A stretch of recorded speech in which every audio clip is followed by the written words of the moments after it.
On this episode of Let's Talk Bowling, we're talking about the USBC Open. How do you prepare? What are your travel arrangements? How is the stadium bowling atmosphere? Expectations versus reality with advice for future first-timers. All that and more on Let's Talk Bowling.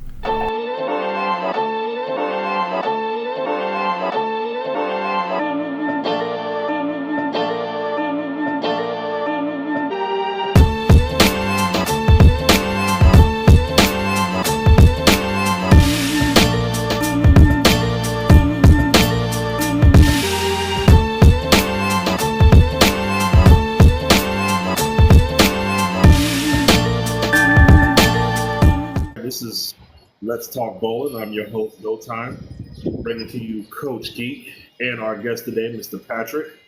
We are coming to you live from Las Vegas, Nevada at the Open Championships. And today, that is going to be our topic of discussion. I'll be talking about the Open Championships, the experience. Geek is a 20-plus year veteran. Me and Patrick are first-timers. This is your first time, right, Patrick? You hear me? Patrick, that was your first time? We're going to talk about Patrick. You know, you are one of the stream members. You're one of our admins. So why don't you go ahead and tell us about yourself and what platforms you're on. You know, when did you get started with bowling, your stats, all that good stuff. Well, first off, I want to really thank you for this. This is always a pleasure, and seeing this grow from where you grew from. You know, I saw it from the beginning, more than a year ago, and it's been an adventure watching you grow and get bigger and bigger as we go along. And thanks to Robert too, because man, I wasn't that much help in the beginning. I ain't gonna lie. So, but I appreciate you guys. But as far as for my bowling career, I started when I was 17. My dad started us in a summer league, so it was unsanctioned. And I started out being a straight bowler, and then we had a guy by the name of Jerry Smith on a team, and he started coaching me, and I went from a 101 average to a 169 that year. But I took some time off after that because I moved from California to Colorado, which is where Robert's from. And about 2 years later, I broke my thumb, so I couldn't bowl for a while. I actually switched to left-handed for a little bit, but it wasn't bowling for me. I got back after I figured out how to rethrow the ball, and it took me about 2 years to get back to it. But I bowled a little bit of league up there, and then when I moved to New Mexico, I got back into it, like even more. But the last 2 years is when I've been really starting to grow my tournament experience, grow the game of bowling itself, because watching it as I grew up and I was younger, it was a really big sport. I mean, the lanes were completely full all the time, everything like that. After COVID, it just really destroyed the business. So I've really tried to help, whether it's through the company that sponsors me or whether it's through Hammer or Storm. It doesn't matter. I want the bowling community to actually regrow back to what it was, because it really bites going down the league. And, you know, the house is only about half full or three-quarters full because just the league bowlers aren't there. So, but that's been my last 2 years. I did start drilling a year ago. I learned how to do that. And, after, you know, right before that, I got transferred and stuff. So it's been an experience, man. Nice. Okay. And your stats, like 800, 300, how many do you have? Oh, for 300s, I have one sanctioned 300 and 6 unsanctioned 300s. I even threw one during our demo. It was with one of our balls. But yeah. And I have one 800. That's a 817. I went 260, 279, 278. Okay, good. And he gonna let you answer a question about your famous question about averages. Yeah, I always throw in. I know Dwight likes this one too. What do you consider to be your true average? Whether that's house shot, sports shot, or both. What do you consider to be basically where you plateau at in both? So on sport patterns, I've been average about 189, 191. I've actually known the patterns though, known beforehand, so that sort of helps out a little bit with that. I practiced on it, stuff like that. But I would say true average is probably about, I'd say 187 with sport patterns thrown into play. House shot, I'm at least 207 to 215 easy. Okay. So, I mean, you want to be honest? Yeah, I'll be honest. That national is I brutal. mean, that's, yeah, we talked about that in one of our other shows, you know, the difference between sport and house. A lot of people recognize house because everybody bowls on house patterns. So a lot of people recognize your house average. So we're going to go with that. And, you know, we all know sport, all of us, I think, are quite a bit under our house average. Yeah. Oh, God, yes. I ain't going to lie about that. 100%. No. Okay. So there was another question as far as like the stats and stuff. You asked this escaping me right now, but house average or true, you believe sport is true average. Oh, you're also on staff, are you not? Oh, yeah. I'm staffed with California Bowling, Swag Bowling. Lana was on last week. She's also, I actually recruited her in and have been following her. And, yeah, that was really cool, her throwing that Morpheus dream that I gave her that ball. So it was really cool seeing her throw that 300 with it. But, I'm also staffed with VIS for my apparel, which, God, I love these jerseys. But I've tried every brand when it comes to that. I actually, before I picked an apparel company, I tried out Brooklyn Ball Review, I tried out Bullify, I tried out all the rest of them. For some odd reason, VIS Sportswear just happened to be the one that really fit me because just the fabric itself and the fact that all their measurements and everything has to be right on. You can't just guess large, extra large. No, they want your shoulder width, your chest, your abs, and then they just figure out the shirt around you. That's pretty awesome. That's pretty awesome. All right. No, none of us are on staff. I mean, I have my own staff with Stream. You guys are on my staff with that. We don't have any perks yet. We're getting there. Geek, you are on Bowlers Depot, right?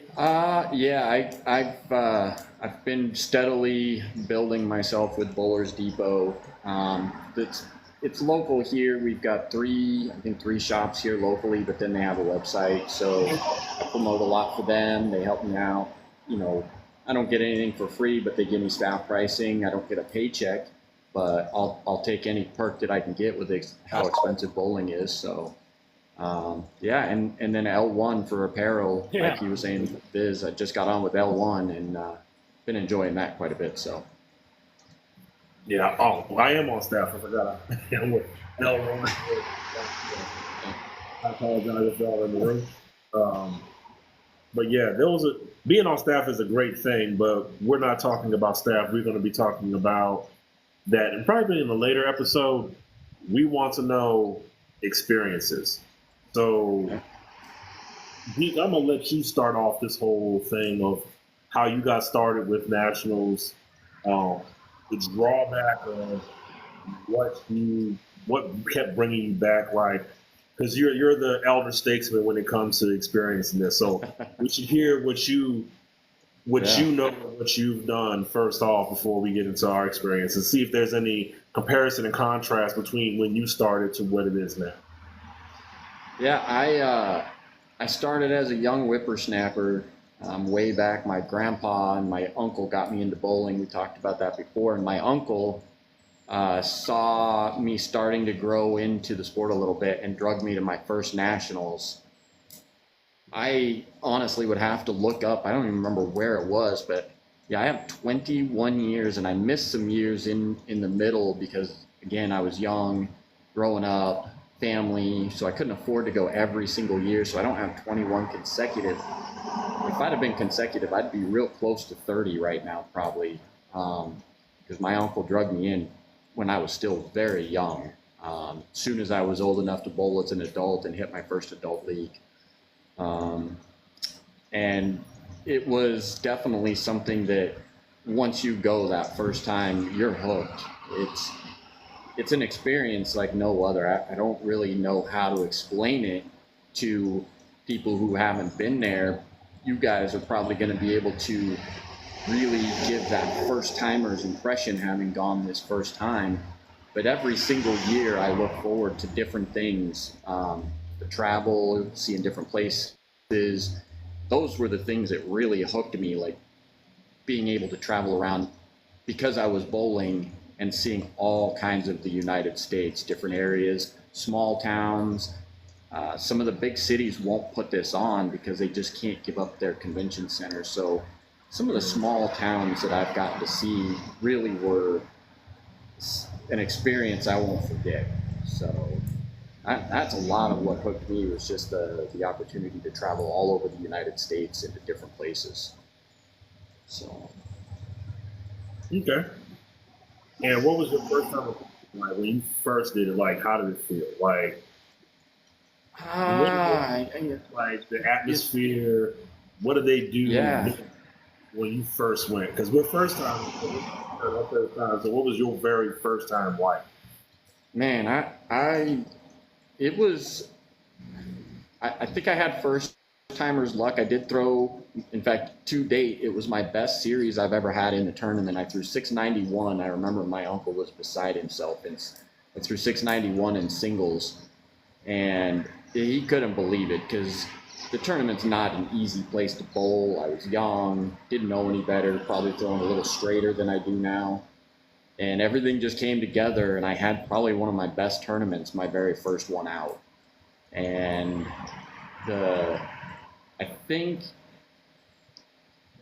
I mean, it's gone up and down since then, but when I first got there, it was awe-inspiring. Like the stadium, that wasn't in one of the stadiums. It was in one of the smaller venues. I do know that, and just the way they set the convention center up, you know, I mean, everything that comes along with it. Which I'm gonna let you guys honestly get to some of that, because I'm actually looking forward to seeing how you guys experienced it as your very first time, with it being so much bigger, because it has grown quite a bit. Well, with that, we're going to go into Patrick, because you went last week, and I'm just finished up. So, how was it for you? Your first time, the atmosphere, where'd you stay, stuff like that? Well, I stayed like you did right there at South Point. I actually got to take my wife into that. It was having her there and seeing all of it and just taking it all in. It was a lot, because seeing all the pros there. I got to talk with Marshall Kent when he was bowling for the Bowler's Journal and practicing a little bit. But meeting all them, and then also just seeing the pure screens and all that stuff it's way different than league. I can tell you that right now. There's not even a tournament I've been in, and nothing compared to it yet. I also learned that speed sensitive is the biggest key. Okay. So, yeah, I had a lot of splits in the 10th, just because I would get that adrenaline going from the game going really well. I'm sitting there shooting 170, 160, or that's what the potential is, or 190, and then sit there and just give it a little too much, and then 1, 2, 8, 10 split, and then you're just like, really? And I did pick up 2 of those. I was proud of myself for that. I did that in doubles and singles. But it was just an experience in general. I do got to give a shout out to my wife, because she beat me the last game of singles. So she beat me 150. She progressed as the day, the first day it was just all new to her. She's never bowled on sport. She's never done any of that, and to see her progress so quickly was really fun to watch. I think that was probably one of the funnest things I had. I ain't gonna lie. Okay. Well, my first impression was, I just went here. It was definitely awe-inspiring. So I've never seen anything bowling wise or bowling related being done like that. So it was like the whole parade coming out of the ready room and then going out onto the thing. It was like, this is awesome. Like, I could do this all the time if they really wouldn't have it year-round event, which is, I think it should be something to consider, is have it go for the whole entire year and see where it goes from there. But it was a very, very enlightening experience for me, because like I said, I've never been to it. I've been wanting to go for years, and it's like never really had the chance. Finally got asked by somebody, Andrew Carter. He was like, "Would you like to join us?" I was like, "Sure, why not?" My wife pushed me to do it, because I was going to say no. I was going to say, "Nah, I ain't going to go." No, she was like, "No, you're going." So I'm like, "Okay, I'm going." Yes, and it was just awesome. As far as just the whole, how it's put together, how they make you feel like you're top of the top. You know, even though you may not bowl like you're the best, no, but you would definitely feel like you're the best being in that type of environment. Yeah, when you come out for that parade, yeah. Go ahead, Patrick. That entrance, when you get to walk in, whether it's for singles, doubles, I mean, the team one is by far a little bit better to me than the singles and doubles was on the entrance. Yeah, by far. Yeah, it was just fun watching everybody, seeing everybody. It was really cool seeing all the people have fun together. Even the ones that were just thrown together. I mean, we relied on it all the months before the tournament. Hey, you want to go? Sure, let's go. So, yeah. That's one of the big experiences, in my opinion. That parade, that team parade, because usually you'll bowl team first, and that kind of sets the stage, in my opinion, for, you know, the rest of everything going on. It's like you're walking out, and like Dwight said, you are the focus of attention. Even if there's not a huge crowd, you know, there's enough people there that are watching you come out of that, and you are the focus. And it's a unique thing that they do. Mm-hmm. Truly unique. Well, really neat. Sorry, real quick. We had the native tournament at the same time. So, and I live in Farmington, New Mexico, where natives it's awesome. But going up there and seeing that tournament go on at the same time while the Nationals is going on. So you have probably 300-400 Native Americans there doing the tournament for their own part, and then also bowling Nationals and then going back and bowling. But it was really cool for us because we had a whole bunch of our friends and family there. So, you know, we even had somebody come up to us and go, you know, "Are you here for what?" And I'm like, "No, this is just our friends and families from Farmington, New Mexico, man." And they were loud and strong. Nice. Yeah. Now, on top of the experience of doing this, Patrick, I'm going to start with you first. Equipment, anticipation for equipment. Like, once you got the, okay, you're going, how do you prepare your equipment? What was your thought process behind what you were choosing, what you were going to bring? Well, how are you going to set it up? How did you go about doing that? Just like I'm sure you did as much as I did. Not only did I pick Robert's brain, but I also picked my PSO's brain because he's been to Nationals. I can't even tell you how many.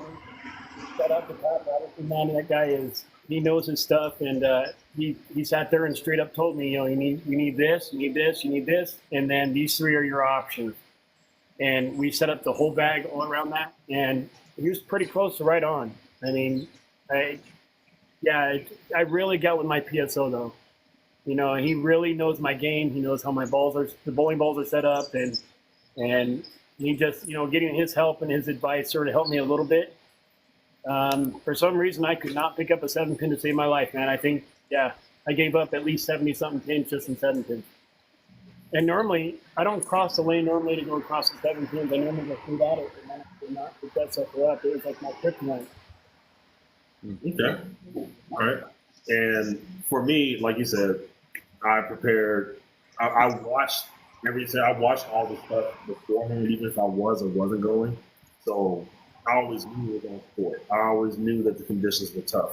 But then picking what I had to do with me, that brought on a whole different situation. I've picked Robert's brain. I've picked Derek's.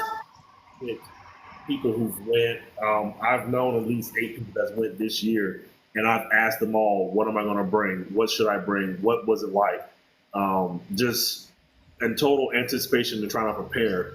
And actually, I had a lineup set up. I had went over it with Geek like about a week or so before I left. And then the night before I left, I changed it up because I went back and watched some video, watching reviews on it. And this particular house, the Plaza, hooking more than most other places. So I was like, you know what? What's in my bag right now? I know if I go with this, I'm probably going to struggle a lot more. Even though I did struggle today, I'm not going to lie. No, but it was for other reasons besides my equipment.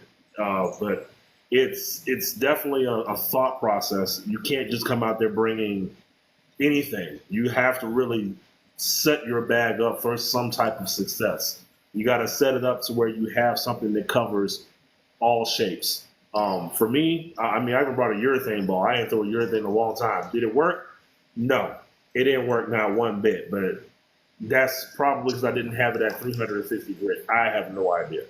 But the preparation for it is definitely huge, especially since years ago when they stopped announcing the patterns, which I think that was kind of a mixed play, because watching a lot of these people have no experience on sport.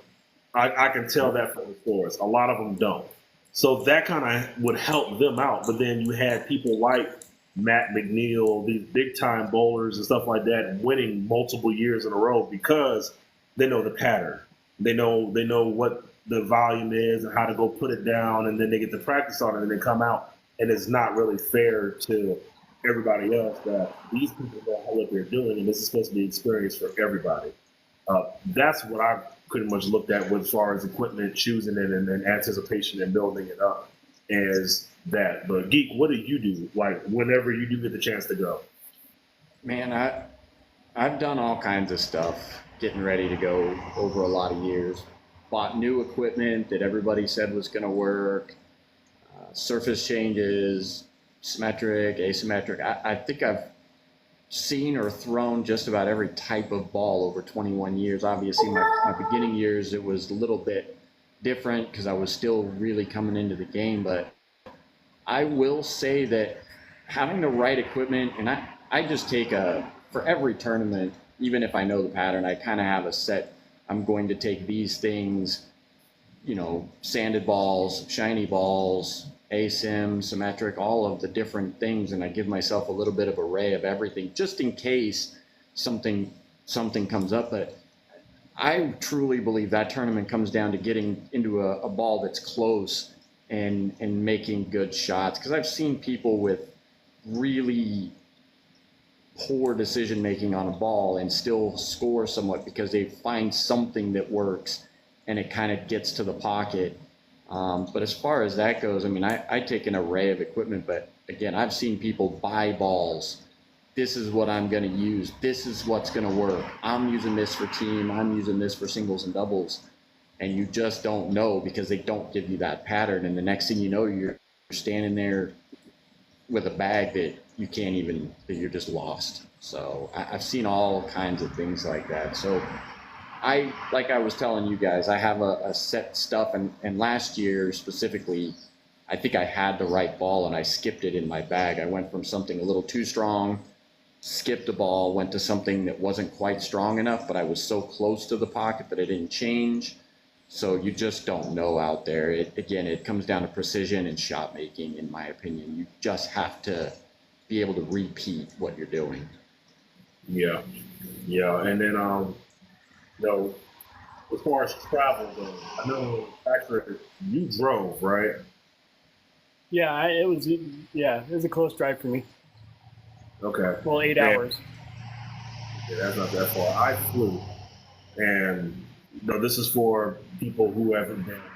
And if you're going to fly, be prepared to pay, and be prepared to have your stuff opened and looked at. And if you bought a brand new bag, be prepared for it to be dirty. Most fees run about $35 to $45 on any airline that you're bringing it to, and you're going to have to check them both. Reason being, I don't think you want the issues or problems of trying to bring a bowling ball on the plane, because yes, they may know it's a bowling ball, but then they're going to ask all type of questions, and if you have somebody who's going to be a butthole about it, they can confiscate it. So best thing to do is, if you're traveling by air, please check the bag and pay the extra money so that you can get that stuff brought to you with you. Or you can use a shipping service. I know USBC has a shipping service where you can ship them out there for you, and then you can have them shipped back. If you trust them, you can do that too. I like having my equipment. I don't feel like having to wait, so that's why I paid $100 and something to get my stuff with me. But this is just information for anybody who is in the group, in the chat, and watching the live that are thinking about going for the first time. And if you're going to fly, definitely think about buying you a tote, because it's like 50 pounds max. Do not go with the dang on big, huge 3-ball roller. That thing weighs 12 pounds by itself. So you put 15-pound balls in there. That's 45 pounds plus the 10, 12 pounds you're over the weight. So you're going to pay extra for the extra thing. Definitely going to tote to travel with, so that you can, if it's 1 ball, 2 ball, whatever it is, get a travel tote. Don't get the big chunky roller. I've seen some people do it. I was like, I don't know how, because that's extra weight, and then it's extra clunky, and it's extra stuff for it to break too. No, I've seen people stuff come broken because it's coming down the escalator, and it's like, I'm like, oh my god! And somebody's I got a great story about traveling with bowling equipment for you guys. Oh, go ahead and tell it. Please tell. So I've done what Patrick did and drove. I'm a big fan of driving. We've driven 20 hours. You can't always make that the case, though. I've flown as well, and thankfully it wasn't my equipment, but we were talking about the bags and the totes. Make sure you have something that secures too, because one of my buddies, we were sitting on the plane waiting to unload, to depart the plane, and he looks out the window and the stuff's coming down the ramp onto the cart. Bowling ball bouncing down the tarmac there, just rolling on down. He had to go grab it. My buddy's like, I think that's my ball. I was like, I don't know, man. We're all bowlers on the whole flight. It could be anybody's ball. And I'll be damned if it wasn't my buddy Kyle's ball, and it was just mangled when we got it. The bag was tore. So like Dwight said, make sure you, pay that extra little bit, but also, like he said, don't take brand new bags. Take something that you don't mind getting beat up a little bit, and something that is secure, because, man, watching that bowling ball roll down the tarmac that weekend was something I won't ever forget. I can tell you that. Yes. Here's a question for you, Dwight. So I know this is very new. Are you doing Baton Rouge next year? Yes. So next year I will be driving, because it makes no sense for me to fly. I don't think there's any flight from Gulfport, Mississippi to Baton Rouge, Louisiana. That's a waste of gas and time and money. Just a little hop. Yeah, that's just like. Do you want a truck? No, I'd put them in the back of the car. I have an SUV. Well, cool. Then we can ship our stuff to you, and then you can bring it to us in Baton Rouge. Oh, I offer that. That is definitely I like it. That is actually something you can do. If you know somebody that's in the area or close by, that is something that I suggested. Depending on who I go with next year, like, look, I live close. You can ship your bowling stuff to me, and if you need anything extra, I can bring it with me. I can drive.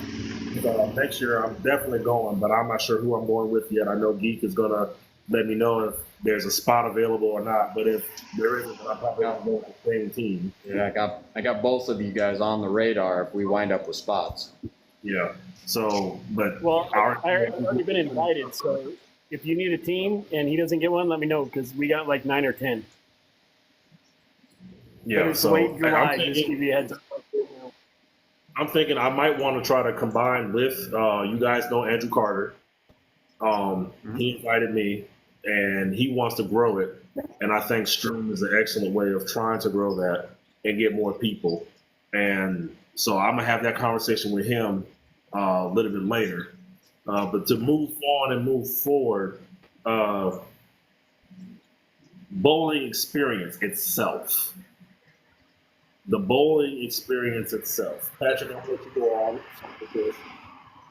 What was it like? The lane conditions, your expectations versus the reality of what you actually saw. So, what was it? Because it's definitely one of these Right. Yeah, you're right. It's from what I expected to what I saw. I've seen videos, like you said earlier, you watched videos and stuff like that of the Open before you went. And seeing something like that and then actually walking in the room. And that was, I don't have words for it. I really don't. to this day, and it's been more than 10 feet. I'm just like, yeah, I still don't. It was truly a great experience. I'd recommend it to everyone and anyone.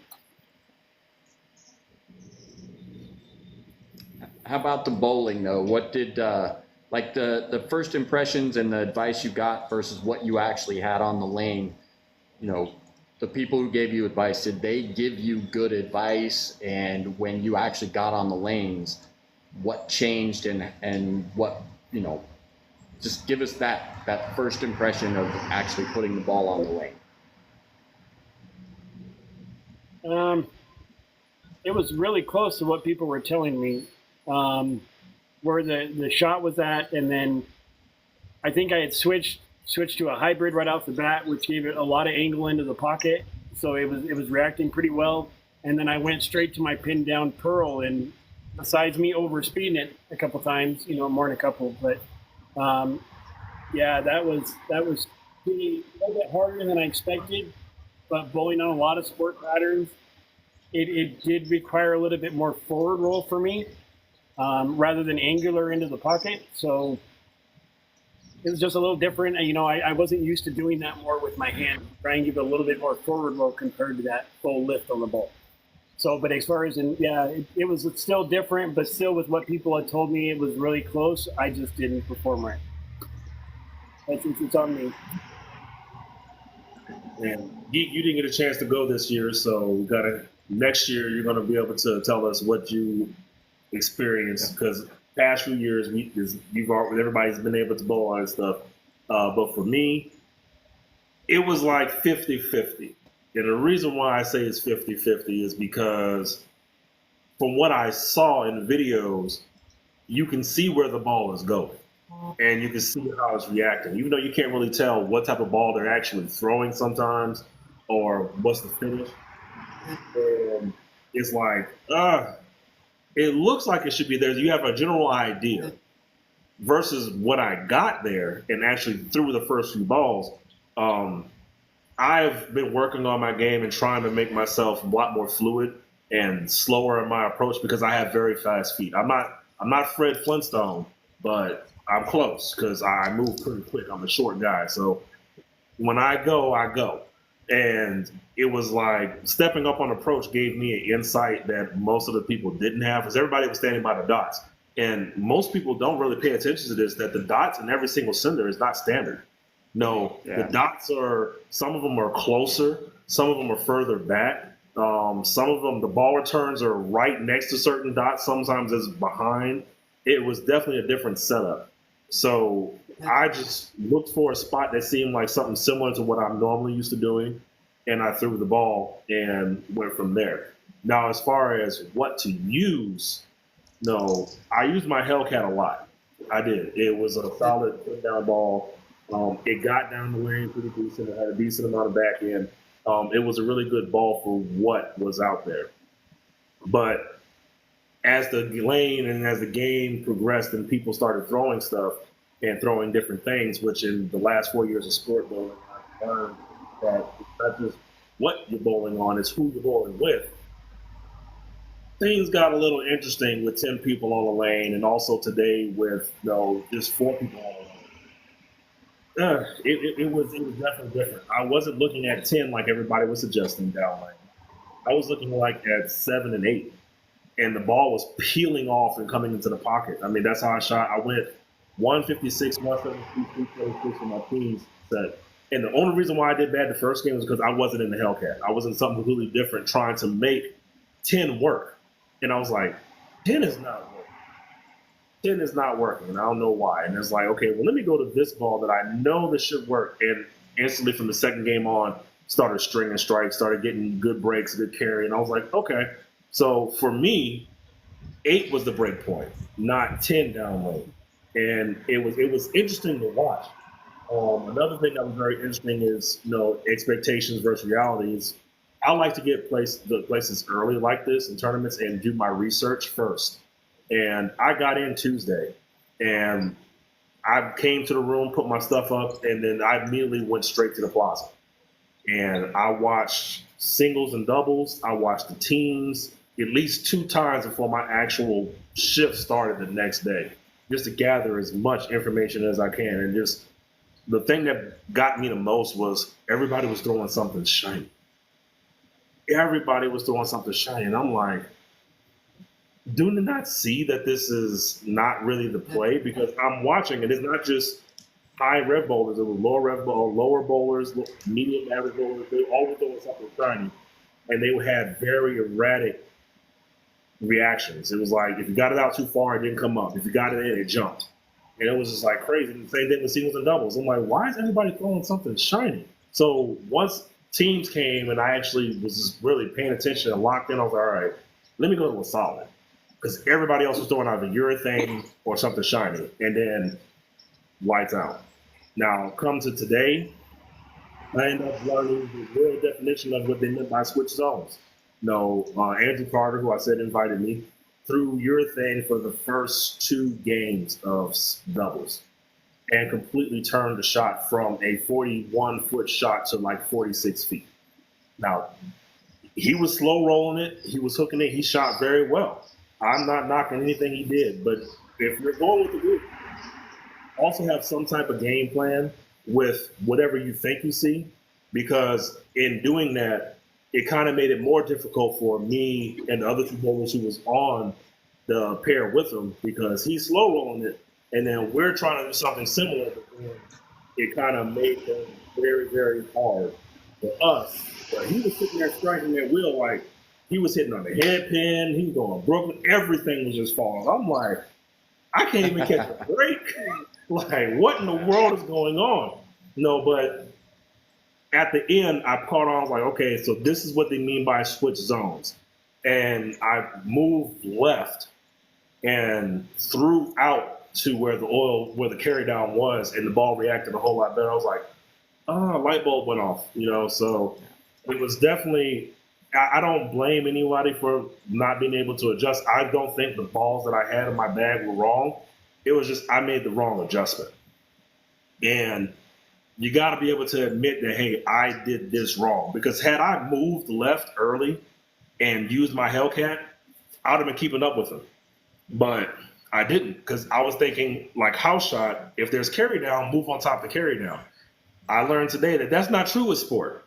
You don't do that with sport. It makes it worse. It's just as bad. So it's like, oh, okay. It's like, so next year I know when I see this, I know, okay, if someone's throwing urethane on the outside, I need to move in and aim at that spot wherever they're getting to down lane. So it's definitely just taking what you're seeing, what you're experiencing, and learning from it, because there's people who come to this year after year and they don't learn from what they saw. They don't learn from what they experienced. They come out and try to do the same thing. Yeah, see, and that's something Carter I was just popped in. I bet he did. Yeah, he's on mine right now. He said 20 plus strikes, huh? That's a lot of striking. Well, he struck his language ass off. He went the front 8 doubles, and then the second game, I think he had the front 4 or 5. Like he struck a lot. He struck a lot, and no, he was using urethane, but I could tell the way he was throwing it. He was slow rolling the ball, and the ball was rolling. And carry is carry, regardless of who you are. If it's working, keep doing it. No, oh, yeah. I wish I would have had the knowledge to move, because I said it and I didn't really realize I said it until the end of the game, last game, that with you bowling urethane, you're going to create hole for me. I didn't think of moving left and throwing it out. I thought of moving on top of what he was doing.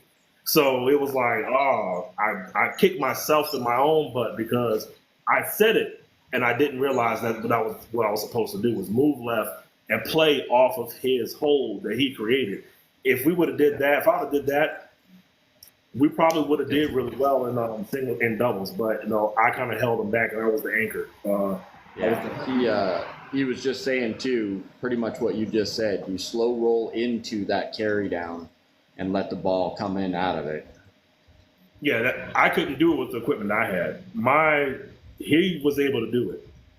I only could slow it down by my feet, and I literally was about 3.5 feet from the foul line. So I only could slow roll it that much. So I give him extra kudos for being able to do that, because it was awesome to watch how slow he was able to get it. Because I was throwing slow, but not nearly as slow as he was. And then the other two, I think Dakota and Vincent, they were throwing hella fast. So it was just, they were getting all type of crazy type of reactions. So, yeah, I didn't bowl as good as I wanted to, but I appreciate the experience that I got, and I've learned something from it. So it's like, next time we bowl, it's like, okay, if he's going to do that, I know to move left and just play off of what he's doing, because the hold was there. I just didn't think to do that. And then you never think of it until the very last frame. It's like, shit. Dang it. But, isn't that what keeps us going back, what you see and what you remember, and then you've always got to try it again next year? Oh, yeah. I'm definitely going to go back. It's like, I know I can average 200 because it's not a question of if, it was whether I do the right thing. I know I have the right thing. I just didn't do the right thing. And then I got caught in a trap of trying to stay on top of what he was doing, because I had reactive, he had urethane. So I could get it to come off the bat, slowing it down, but it was just super violent, which is what I didn't really want to do, because if you miss out, it doesn't come up. If you miss in, it dives to the nose. And that's what a lot of what was happening today was going on. Yesterday was a lot better than today. It was a lot better than today. Yeah.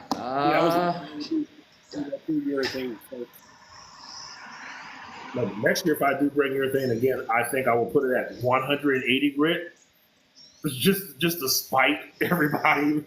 I was gonna say, Patrick here was talking. There was a kid that he bowls with. Yeah. And yeah, you were saying that kid had a chalk-looking ball. Yeah, Evo looked like just spiral. That was it. He said he had it at 180, and I'm like, okay. And then it didn't work either. So I don't know if he bowled the journal, but the journal was just a little bit. I could not figure it out. I ain't gonna lie. I sucked at it. Funny thing about the journal is I got to bowl on the pattern by accident, by total accident.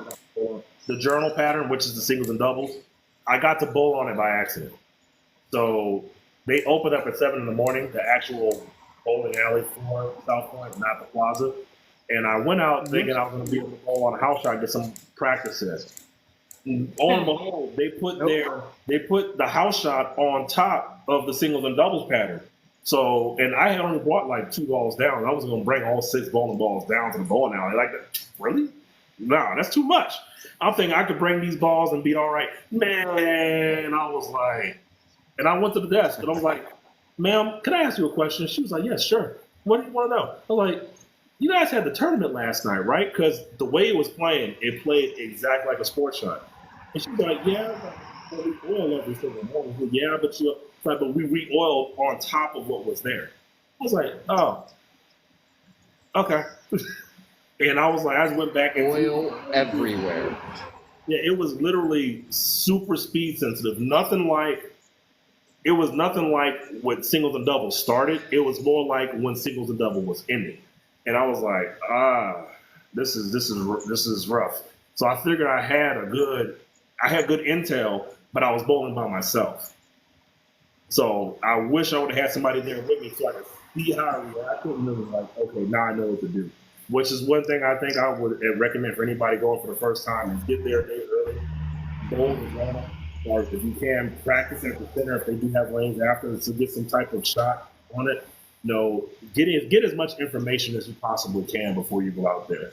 No, I'm not upset by how I performed by a long shot. No, I put my own foot. It is what it is. No, but I'm happy that I actually did do that.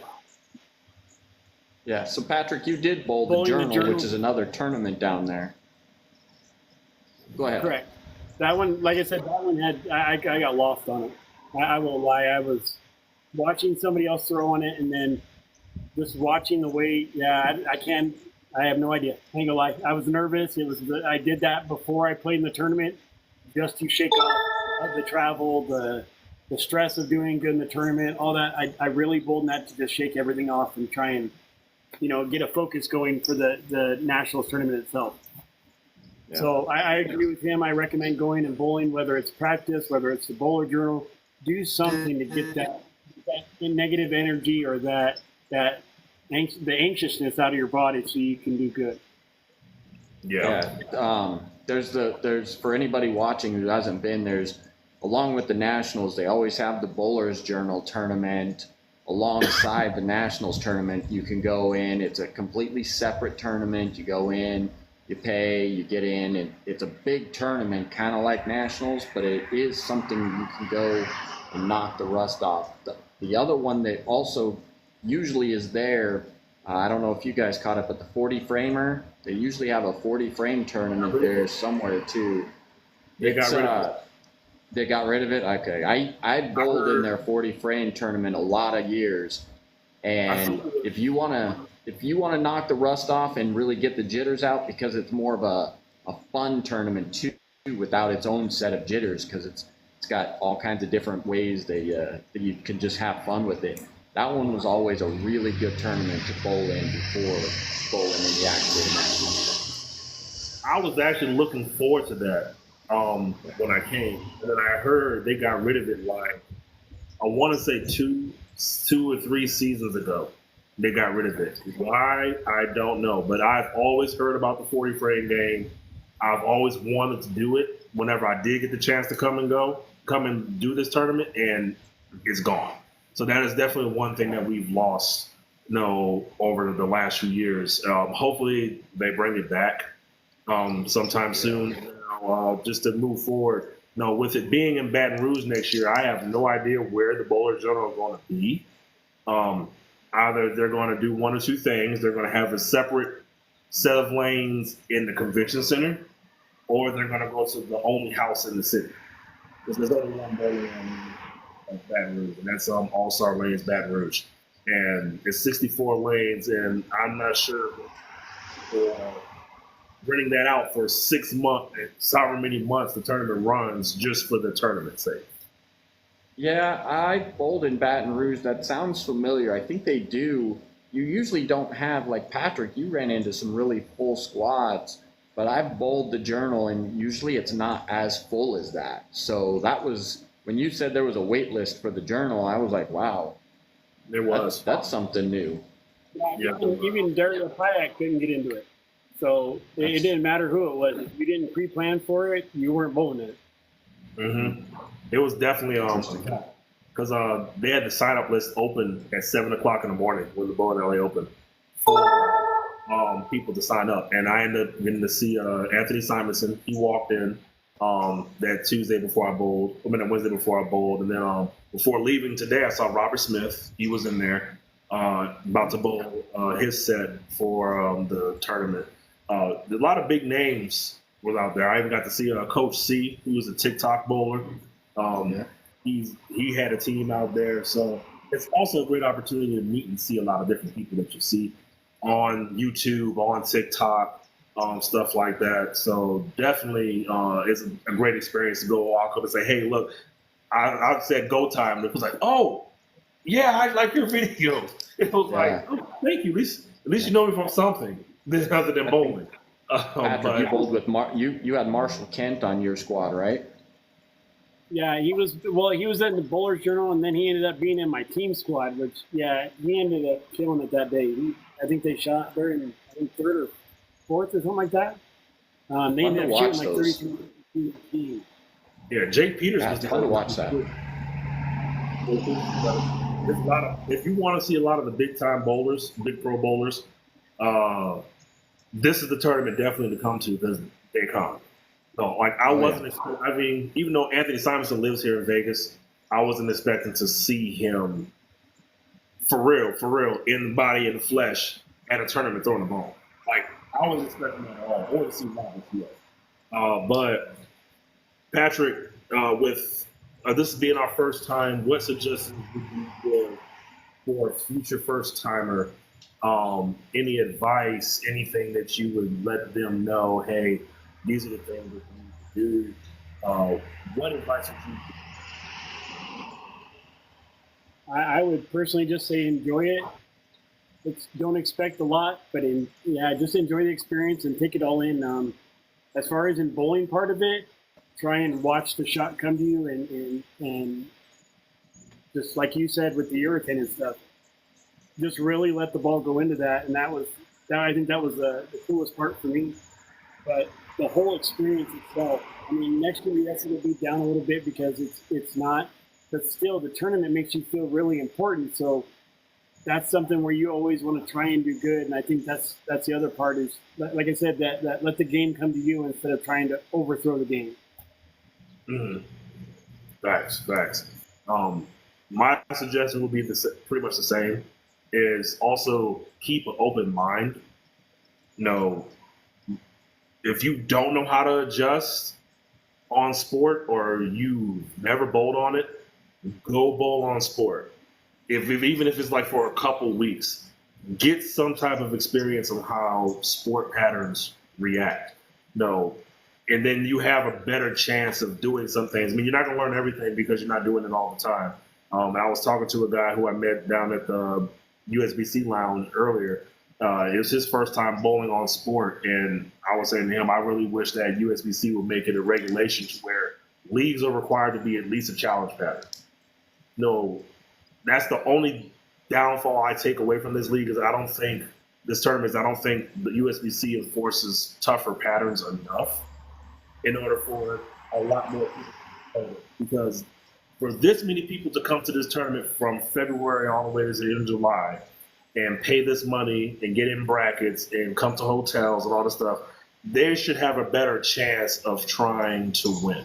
It shouldn't always be the same few people most of the time who are really, really good or know the venue or know how these things are set up to really go out there and win. It should be something that everybody has a chance to win. I mean, I know they have different, the different classifications with classified, standard, and stuff like that. But I think that I think USBC as a whole should just try to make leagues be harder so that when we come out to stuff like this, people are prepared. I saw a guy literally quit. He quit on his single squad after doubles. He just packed his stuff up, got his shoes on, and left. And I was like, seen it a bunch of times. I'm like, wow. I was like, that's just coming from not being prepared, not knowing what to expect. Hey, let's go out to Vegas. Let's have fun. And then when you get to the tournament, you're like, this sucks. Hey, I'm a 230 average bowler. I'm going to tear this up. No. But I think they should, if they made shots harder. Approach. That too. I don't like the approaches. I saw a guy who threw it from the thing to his bag. It was impressive. I can't believe he hit the bag, but he couldn't hit the pocket. I could find the pocket, and I'm just being honest. He threw the ball and hit dead center in the bag. He couldn't hit the pocket to save his life. So I was just like, well, throw it the bag. Mm-hmm. Yeah, that's true. Crazy. But Patrick, we're going to come up on our closing, and is there anybody that you would like to shout out as far as companies that you're I'd like to give Pat Patterson a shout out. I did the staff part, so I mean everybody, swag, BIS, that stuff. But the shout outs go to you, to Robert, to Pat Patterson, to my wife. Most importantly, without her, I wouldn't even be here. That support system, without having that, and I know you guys will agree with this. Without having your wife behind you, I guarantee you just won't make it. But shout out to you guys, and thank you guys for having me on. I really appreciate it.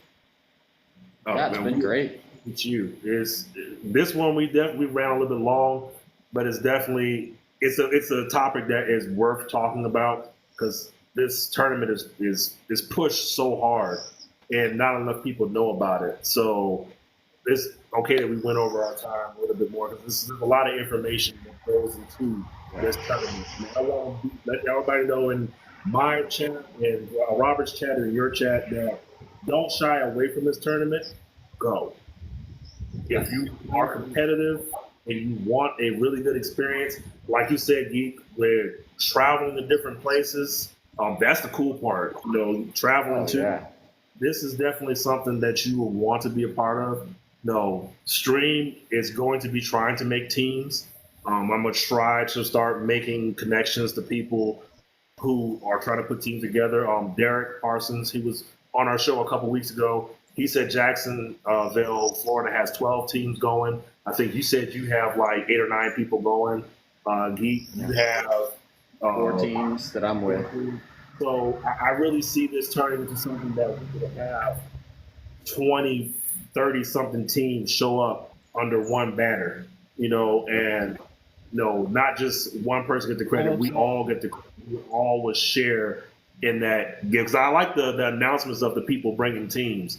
And then when I say it wouldn't be just because I'm the CEO of Stream and BB, it would be all of us because we're all on the staff and we're all committed to bringing all these people. So that's something I'm saying we'll work on in the next few months is trying to get with people across the country that I know. Say, hey, look, we're putting together teams. If you have teams, why don't we all join under this? And then you see stream 1, stream 2, stream 3, stream 4 on the board. That would be awesome. And not just that, being from different cities, that would be the next awesome part.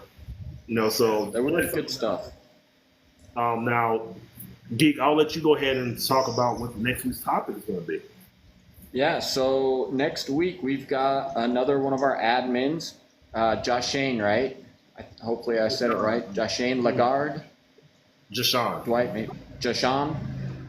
He works in a pro shop down in Florida. I'm assuming he's still in Florida. I know. No? Oh, no, he's in Louisiana, right? In Louisiana. That's right. Yep. And we are going to pick his brain about the pro shop experience, the nitty gritties of what he has for us as we walk into a pro shop. We all walk in with something on our brain, like I want this, I want that. But I think he would have some insight on what we should be thinking about and the things that the pro shop operators can advise us with that we may not think about. So I think it would be a good time to pick his brain about that stuff. Yes. So that is next week's episode. I am Go Time. That is Coach Geek, and this is Patrick right here to my right. And y'all guys, y'all have a good night. This is Go Time signing off from Las Vegas. Y'all have a good time. We'll see y'all next week. Deuces.